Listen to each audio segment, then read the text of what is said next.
grade 3 at grade 4 Hiraya. Magandang umaga po, Bini-Bini! Maligayang pagdating sa aking klase. Ako ay yung guro sa Filipino, Bini-Bini. So bago tayo magsimula, inaanyahan ko muna ang lahat na tumayo para sa ating panalangin. Paunahan mo ang panalangin, Chelsea. Sa ngalan ng Ama, ng Anak, ng Espiritu Santo. Panginoon, maraming salamat sa lahat ng mga biyayang isinaloob mo sa amin. Bigyan mo po kami ng karunungan upang maunawaan at maintindihan namin ang ituturo ng aming guro. Ito ang aming samot, dalangin namin sa pangalan ng ating Panginoong Jesucristo. Amen. Sa ngalan ng Ama, ng Anak, ng Espiritu Santo. Amen. Muli, magandang umaga, Hirayas! Magandang umaga po, Bini-Bini! Magaling! So, ang daming energy, no? So, ngayon, before tayo mag-start, may energizer akong inihanda sa inyo para mas masiglain yung sarili. Handa na ba kayo? Opo! So, i-encourage ko ang lahat na igalaw ang katawan at kumanta if marunong kayo sa kanta na ito. Okay?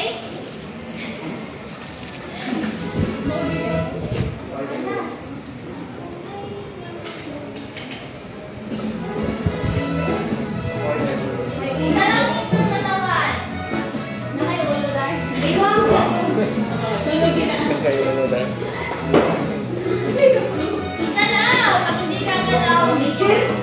Ay, may ulo na aking ginagalaw, aking ginagalaw, aking ginagalaw. Ako ay may ulo na aking ginagalaw. Katawa. Ay, may balikat na aking ginagalaw, aking ginagalaw, aking ginagalaw. Ako ay may balikat na aking ginagalaw. Salamat sa Papa. Analytics na. Ako ay may kamay na aking ginagalaw, aking ginagalaw, aking ginagalaw. Ako ay may kamay na aking ginagalaw. Salamat sa Panginoon. Ako ay may lewang na aking ginagalaw, aking ginagalaw, aking ginagalaw. Ako ay may lewang na aking ginagalaw. Salamat sa Panginoon. Okay, so palakpakan natin ang ating mga na-energize na bang lahat? Opo! Energize o kulang pa? Okay, so magsiyok mo ang lahat, pero bago yan, i-check mo na yung paligid at iayos niyo yung ating at mga basura ba. Okay, so sa bawat klase, meron tayong mga alituntunin dapat sundin para maayos ang ating talakayan. So una-una, pakibasa mga bata. Makinig ng mabuti sa guro at klase. Okay, makinig sa guro pag ang guro ay Nagsasalita. So, pangalawa, Sumunod sa mga tagubilin. pangatlo, Manatiling malinis ang silid-aralan. malinis ba ang inyong mga upuan? Opo! Okay, at ang panghuli ay Respetuhin ang guro at mga kaklase. okay, naiintindihan niyo ba ang mga alituntunin natin ngayon? Opo! So, before tayo mag-start, ay magsisimula ako sa grade 3. So, ang gagawin niyo grade 4 ay manahimik at huwag mag-ingay. So, makinig din kayo ni teacher dahil konektado lahat. Talakayan natin ngayong umaga. Maliwanag? Opo! Okay. Hi, grade 3! Hi, teacher! Hi! Hello! Okay, so bago natin sisimulan ang ating talakayan ngayon, meron tayong gawing aktibidad. So, titignan natin if may alam ba kayo sa ating topic ngayong umaga. Maliwanag? Opo! So, handa na ba kayo sa ating gawain at klase? Opo! Okay.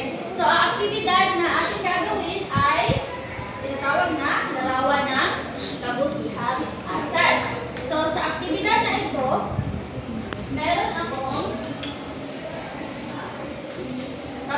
minuto. So, ano napapansin nyo? My picture po, teacher. My picture, magaling. Ano pa? May hugis. Magaling. So, ipapakat ko kayo ng dalawa. So, cut off lang. So, 1, 2, 1.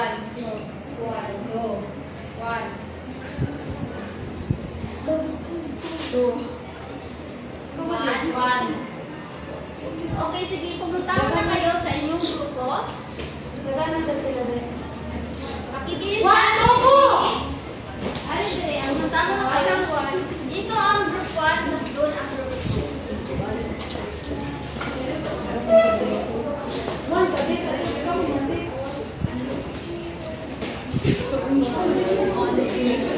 Mama, Mira, ako ha? Dito ang group 1, at doon ang group 2. So, group 1.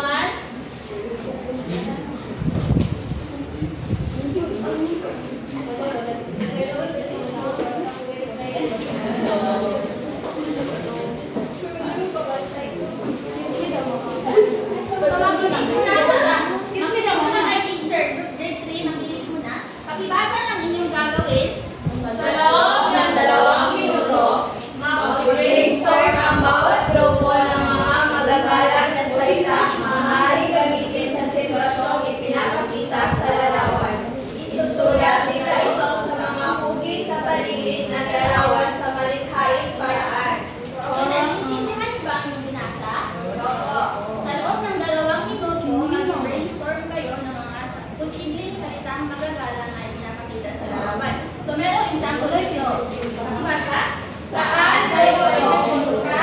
Okay, so kayo na ang bahala kung ano ang mga salita na inyong ilalagay dito basta nagpapakita ito ng magalang na mga salita. Maliwanag ba? Opo. Pangkat-1? Opo. Pangkat-2, maliwanag? Okay, so maaari kayong gumamit ng ballpen or pencil pen kung meron.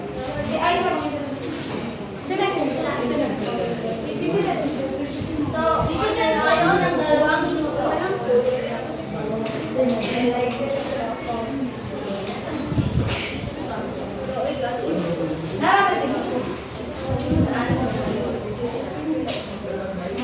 May ikling salita lamang.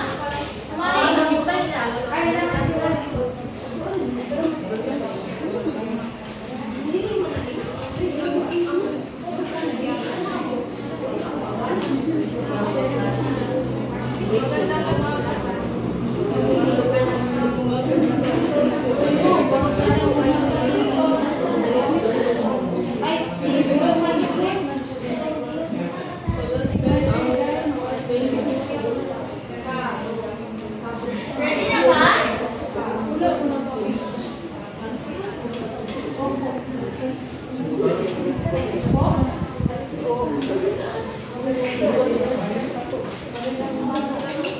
Tapos na ba?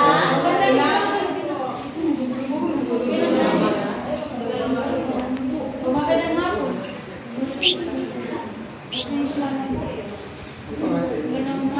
Alis na po pa kayo.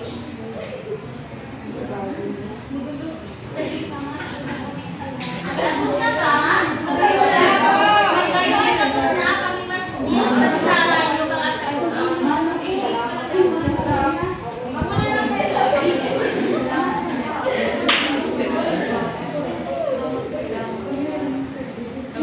Hoy! Isang minuto na lang ang natitira. Tapos na po. Pakipasin ang inyong sagot sa pisahan kung pagkag-2.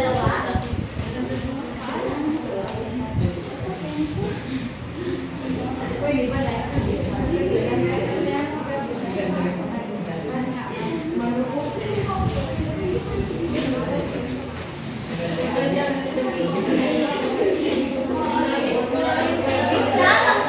Tagalog banda yan subject. Tagalog banda yan subject. Filipino. May 30 segundo kayong natitira.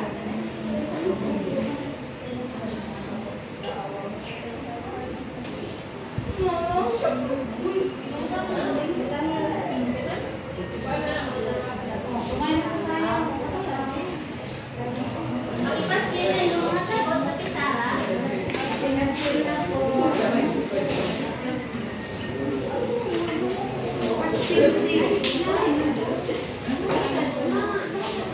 palakpakan natin ang ating mga salita. So, grade 3, ano napapansin niyo sa aktibidad na ating gawa? May po, ano? May po, ano? Okay, magaling nyo nila. May po at opo. Sa tingin niyo, bakit namin ito nagamit? Paggagamit ito. Paggagamit sa mga okay, so may idea ba kayo sa ating talakayan ngayon? So, ating tatalakayin ngayon ay pakibasa. Mga magagalang na pananalita. Mga magagalang na pananalita. So, ang magagalang na salita ay mga salitang ginagamit natin upang ipakita ang respeto, kabutihang asal at paggalang sa ating kausap. Lalo na kung sila ay mas nakatatanda o may otoridad. Gaya ng ating mga magulang, mga lolo at lola o mga bisita. Ang magagalang na salita ay ginagamit natin kadalasan sa mga matatanda. Pero, mas mabuti rin if gagamitin natin ito sa ating gawa. Okay? So, ito ang mga karaniwang magagalang na pananalita. Pakibasa. Po. Salamat po. Patawad po. Maaari po ba? Pasensya na po. Pakiusap po. Magandang araw po. Pwede po ba? Maraming salamat po. Okay, magaling. So, ginagamit po ba ito araw-araw? Opo. Sa tahanan? Sa tahanan po. Aralan? Opo. Okay, magaling. Tiraya. So, ginagamit natin ito sa iba't ibang sitwasyon. Gaya na sa Pagbati. Okay, bumabati ba kayo sa inyong mga magulang? Opo. Okay, sinasabihan niyo ba sila ng magandang umaga? Opo. Magandang tanghali? Opo. At magandang gabi? Opo. So, yan. Magandang umaga po. Okay, magaling. Sa susunod naman ay ginagamit natin ito sa paghingi ng paumanhin. Ano ba yung paumanhin? Grade 3. Pasensya po. Okay, in English? Sorry po. Okay, magaling. So, ganito ang halimbawa. Ipag paumanhin po ninyo, hindi ko po sinasadya. So, gumagamit din siya ng po sa pag-umanhin. And the next example is, pasensya na po kayo. So, ginagamit nyo ba ito? Opo. Hindi na nagpaumanhin? Opo. Sure? Opo. So, next is, ginagamit natin ang mga magagalang na salita sa pagkikipag-usap sa telepono sa iyong kaibigan. Sino ang may kaibigan dito? Kaibigan. Pinag-uusap ba kayo sa telepono? Opo. Telepono or sa personal? Personal. Gumagamit din ba kayo ng magagalang na salita sa inyong kaibigan? Opo. So, meron itong halimbawa. Hello, sa ang magandang kumusta ka na po? Okay, sino makapagbibigay ng halimbawa sa pagkikipag-usap sa kaibigan? Jali?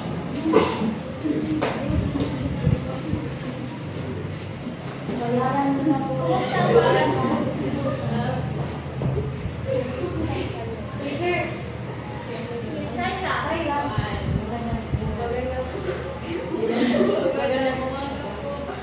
Okay, magaling. Palakpakan natin si Nelly. Ang sabi niya ay magandang umaga po. Yan ang ginagamit niya sa pagkikipag-usap sa kanyang mga kaibigan. At ang panghuli naman ay ginagamit natin ito kapag binigyan tayo ng regalo o mga bagay. Nakatanggap na ba kayo ng mga regalo? Oo. Okay, nakatatanggap tayo ng mga regalo pag arawan natin. Pasko po. Pasko rin. Mahal ko. Salamat po sa binigay mo. Regalo. So, napapansin natin na ginagamit talaga ang po at opo pag tayo ay nagsasalita na or nagpapakita ng pag-respeto. Respeto. So, tandaan natin na ang paggamit ng po at opo ay paraan ng pagpapakita ng Respeto. Ang mga magalang na pananalita ay nagpapalambot ng puso at nagpapasaya ng kapwa. So, dapat gamitin natin ito araw-araw. Isanay ang sarili na gamitin ang mga magagalang na mga salita. So, naiintindihan ba ninyo, grade 3 kaya ang ating talakayin ngayon? Opo! Sure? Opo! Okay, so dadako na tayo sa next na aktibidad. At ito ay tinatawag natin bangka magalang. So,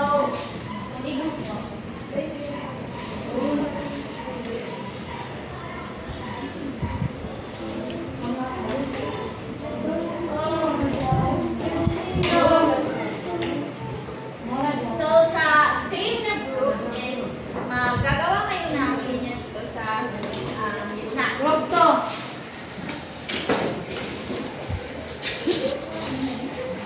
Group to, group to, group to. Okay, so atlas gamay. Nasa na ba kayo mga group to?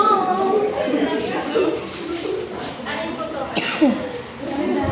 Ano na lang?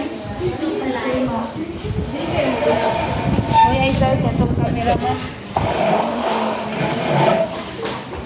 Isa best, maabot na Okay, siya. pakibasa na ito. Bawat grupo ay may Again. Bawat grupo ay may bangkang papel at kamaypay. Sa gitna ay may kahon na ganahan ng 10 sitwasyon. Magkakatalo ang magagalang at hindi magagalang na pananalita. Gamit ang kamaypay, itutulak ng mga membro ang bangka papunta sa kahon. Kapag nakaabot na, bubulot sila ng isang sitwasyon at ipapakita sa tamang bahagi ng pizarra. Okay, so may tatlong ito. So, ang unang may maraming mga papel na isinaskil sa bisara ay siyang mananalo. So, maliwanag ba ang inyong gagawin? Opo! Ano yung gagawin? Okay, kaya ko yung go!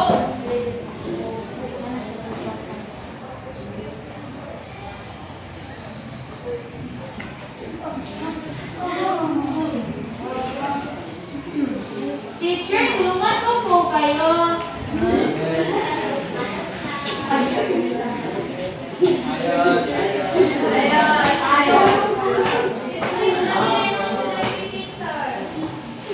Tulungan ko po si teacher.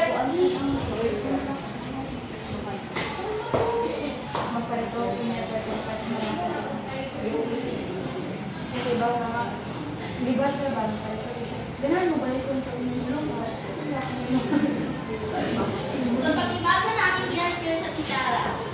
Nagpapakita ng paggalang, di nagpapakita ng paggalang. So, meron akong 10 sitwasyon dito na nagpapakita ng paggalang at hindi nagpapakita ng paggalang. Yung gagawin is, Ipapasin. gamit ng pamaypay ay Ihapang lang ninyo ang bangka. na dito sa harap. Ang may pinakamaraming papel na ipinaskila siya mananalo.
Okay.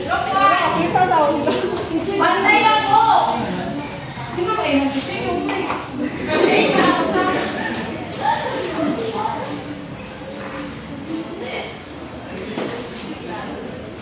Teacher.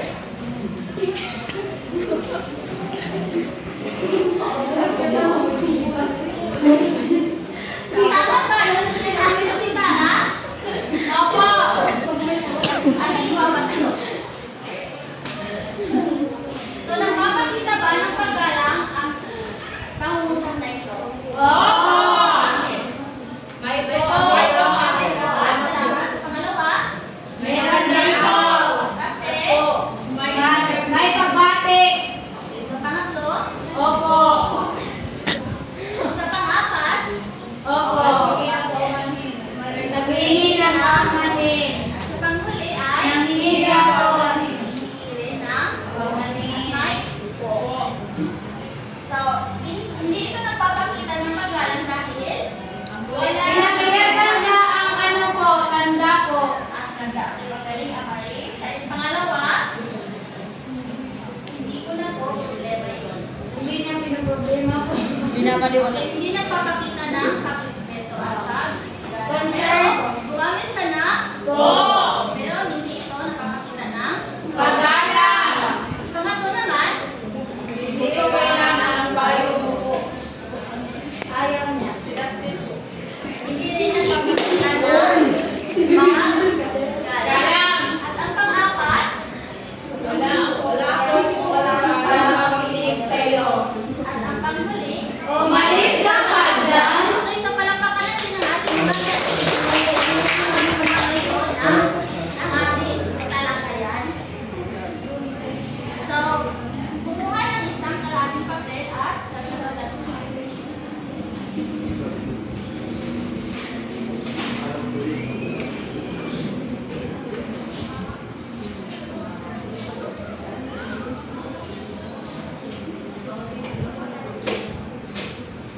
Pakibasa ng pangmuto, grade 3. Basahin at sagutin ang mga sumusunod. Isulat ang titik ng tamang sagot. May binigay. Isulat ito sa Papel. kalahating papel. Isulat ang titik. Titik lamang. Okay, so naiintindihan ba? Opo. Okay, so ang gagawin ninyo ngayon ay sasagutan nyo ang pagsasanay at Manahimik. manahimik. Huwag mag-ingay. Kasi pupunta ako sa grade 4. Maliwanag grade 3. Opo.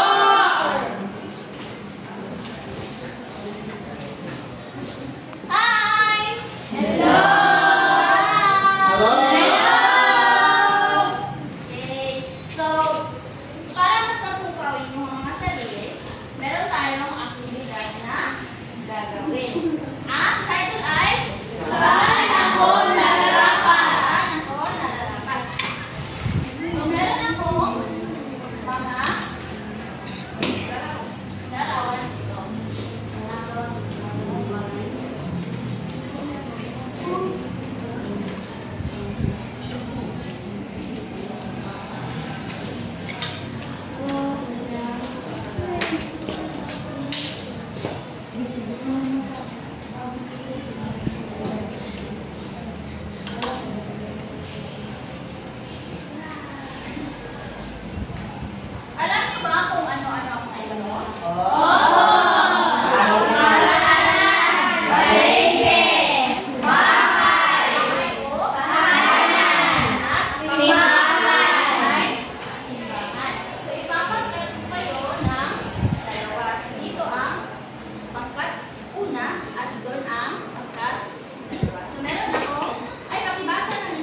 ang tatalakay natin ngayon ay mga magagalang na pananalita sa formula. So, ano ang difference na nakita nyo sa grade 3? Sa grade 3 na talakayan at sa grade 4 na talakayan?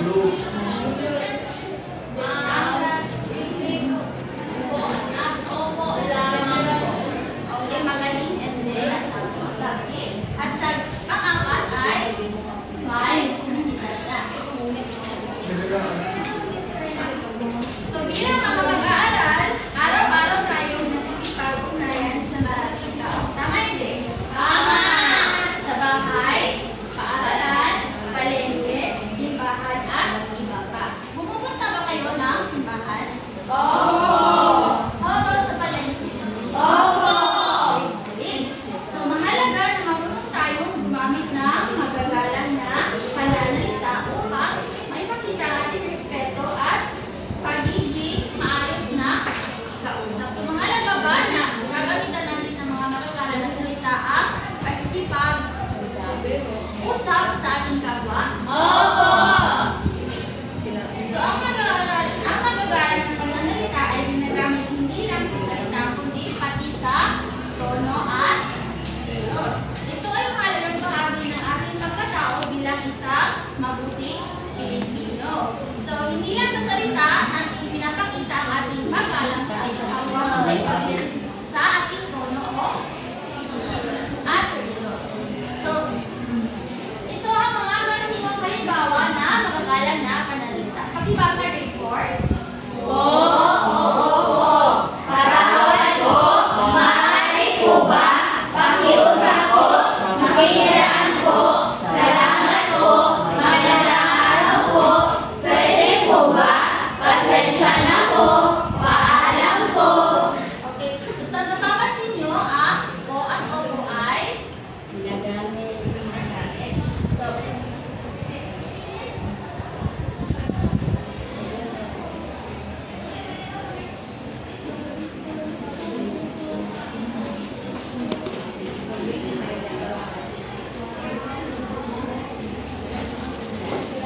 so sa paaralan, kanina natin ginagamit ang mga magagalang salita.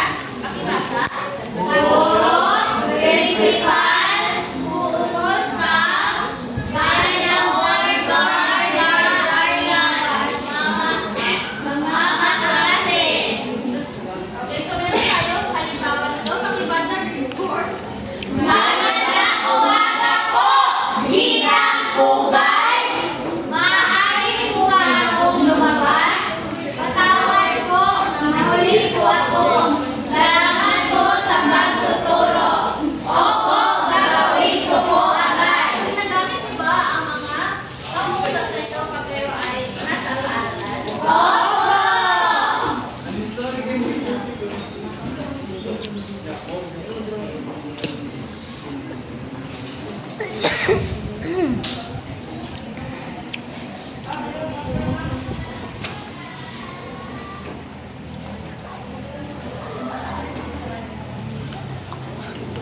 At sa tahanan, kanino natin ginagamit ang mga magagalang na salita? Pakibasa. Magulang, lola at lola, bisita, mas nakakatandang kapatid. Okay, so ang halimbawa, pakibasa rin. Opo, inay, maghugas na po ako. Pakiabot po ng asin natin. Patawad po, hindi ko po sinasadya. Gumagamit ba kayo ng mga magagalang na salita pag kayo ay sa tahanan? Opo! Pag nakipag-usap kayo sa inyong mga kapatid, gumagamit ba kayo ng magagalang na salita? Opo! Okay, magbigay ng isang halimbawa na pangungusap na nagpapakita ng paggalang sa inyong kapatid. Darby?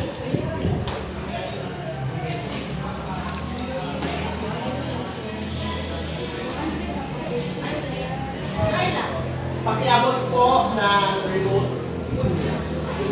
Magaling palakpakan natin si So, ang next ay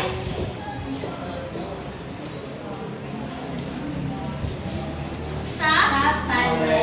Sa palengke.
Okay, para sa ating aktibidad, ang pamagat ito ay Unan mo ako. Unan mo ako. So, ituturo ko kayo ng tatlo. Okay, one lang pa. 1, 2, 3.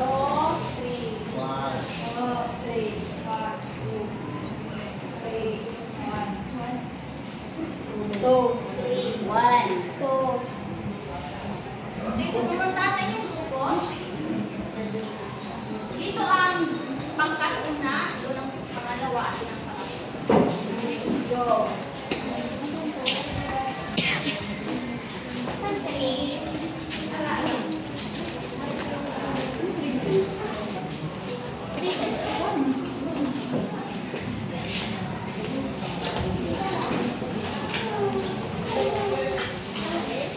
Nakaupo na ba ang lahat? Pakibasa na inyong gagawin. Hatiin ang klase sa tatlong grupo. Bawat grupo ay bibigyan ng isang papel na naglalaman ng usapan. Gamit ang pagtutulungan, unahan ang posibleng magalang na sagot sa sitwasyon. Ipapaskil sa pisara ang sagot ng bawat grupo. Okay, so meron ako dito papel na naglalaman ng iba't ibang sitwasyon. May paaralan, tahanan at palengke. So may halimbawa ako dito. Pakibasa? Pastor, Samuel, napapansin ko, palagi ka nang nahuhuli ng pagdating sa simbahan. So napapansin nyo, lang po ang Samuel. At ang sagot naman ng pastor, Tutulungan kita sa pag-alaga ng tatay mo. Basta sa susunod, iwasan mo na ang paglilikid sa pagsisimbahan. ito ang example o halimbawa ng ni Samuel. Pasensya na po, inaalagaan ko kasi yung tatay ko. So kayo na ang bahala kung ano ang ipupunan dito sa blanco. So, depende naman sa kanang ama sitwasyon. So, maliwanag ba ang inyong gagawin? Opo! Okay, para sa unang pangkat, kayo ay paaralan, tahanan, at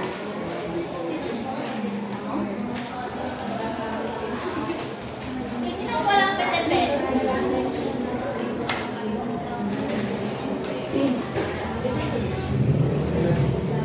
Meron kayong 5 minuto para sa pagkasa ng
magpaalam.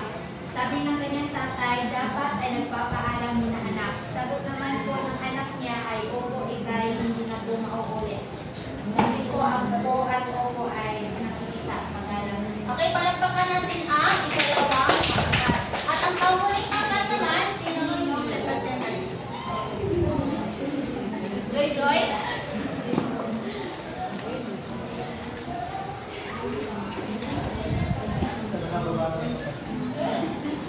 Sa palengke, tendera, iha, anong bibilihin mo? Bata, mansanas po ate. Tendera, 50 piso ang kilo ng mansanas, iha. Bata, okay po ate, maraming salamat po. Nakita ng pag-alapag binili. Kasi gumagamit ito na Opo. at Salamat. salamat. At salamat. So, balakpakan natin ang ating mga sinalakay yun. Wala ba kayong tanong para ma-clarify? Wala na po. Wala na po. Okay, so kumuha na isang kalahating papel para sa ating pagsasanay.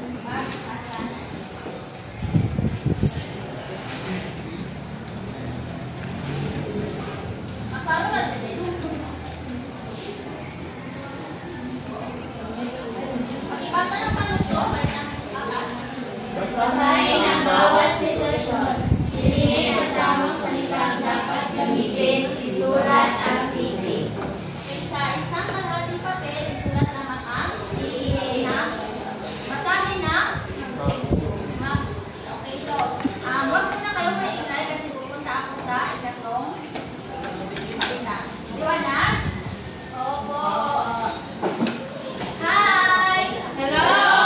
Ano ba ang inyong sinagutan na pagsasanay? Opo! Sinong gustong sasagot sa unang tanong? Kayla? May binigay sila sa namin na laruan. Ano? Nagpapakita ng pag-alam.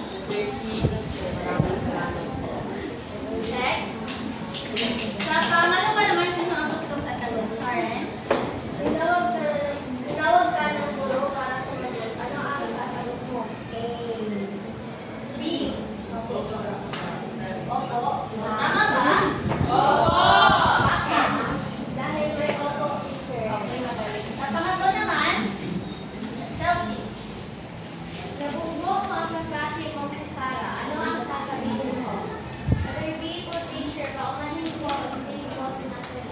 Tama. At ang pang-apat, sino ang gustong sasagot sa pang-apat? April? May gusto kang itanong sa matanda. Ano ang sasabihin mo? Letter C, teacher. Maaari mo bang magtanong? Tama. At ang panghuli naman, Faith. Ang iyong lola ay dumating sa bahay. Letter D. Magandang araw po. So, sino ang perfect dito sa class? Ako, teacher! Magaling. Palakpakan natin. Kumuha ng notebook nyo para sa taktang aralin. At openin nyo ito sa inyong quaderno. Okay, pakibasa, mga bata. Gumupit o gumuhit ng dalawang sitwasyon sa bahay kung saan ka gumamit ng magalang na pananalita. Dalhin ito sa klase at idikit sa oral ng mag-aaral na bata. Naintindihan nyo ba yung mga signatura? Ay, Opo. pag-aralin? Opo. Wala ba kayong tanong? Wala no! Basta, ang yung gagawin ay gumuhit or gumuhit kayo ng dalawang sitwasyon sa bahay kung saan gumagamit kayo ng Mag-aaral ng pananalita. Dalhin nyo dito sa klase para ipapaskin nyo sa mural na magagalang na bata. Naintindihan ba? Opo! Tapos na ba? Tapos na ang pagkakya? Opo! Hi, grade 4. Okay, so tapos na bang sagutan nyo ang ating pagsasanay? Opo! Okay, sino gustong sumagot sa una? Darwin? Bibili ka ng gulay sa palengke. Letter B, teacher. Pwede po bang bumili ng sitaw? Tama ba si Darwin? Opo! Dahil,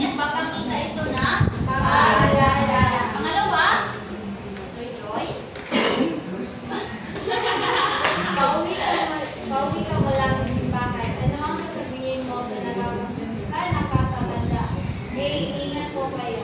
Okay, magaling. Sa pangatlo naman, sino ang gusto? MJ? Papasok ka sa silid-aralan habang may klase ka. Sagot ay A. B. Makikiraan ko. Tama ba si MJ? Opo! Magaling. Sa pang-apat naman, Isabel? Nabangga mo ang tendera sa palengke. A. Pasensya na po, di ko sinasadya. Tama ba si Isabel? Opo! Magaling. At ang panghuli naman ay Lovely? May gusto ipahirap sa'yo ang kaklase mong si Darwin. Ano yung sasabihin? Doan. Sa letter C po. Maraming salamat. Palakpakan natin ang ating master.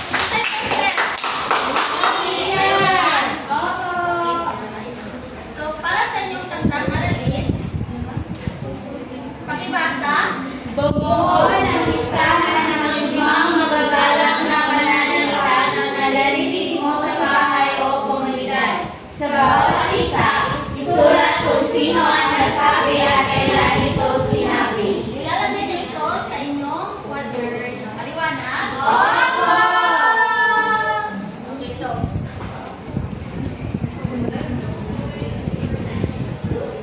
Lubos niyo ba ang naiintindihan ang ating tinalakay ngayon? Baitang pangatlo at pang-apat? Opo! Sino ang gustong magbuod sa ating tinalakay ngayon? Dito muna sa grade 3. May, maliit na binibigay sa teacher dito pang na. Sino yung gustong sasagot?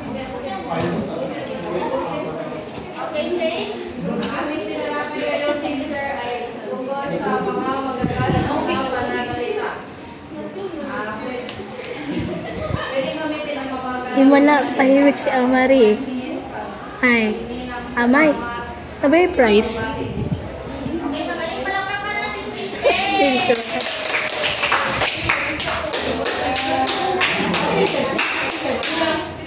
At naman, apat naman, sinabot mo sasagot. Alam ako na active. Mag-number lang po, Will. 34! Tingnan nga, Eva, ka na ako. 20! 19. Ay, 19. Absent? si Jinping. Ay, wala absent. Okay, so next. Next daw. Next. 30. 30! 23. 7. 7. 3. 28. Sharon! Sharon, sa grade 3. 11. Tigray! 14.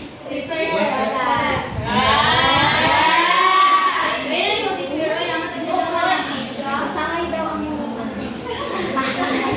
So, ang nangyari ay tungkol sa magagalang na pananalita sa komunidad.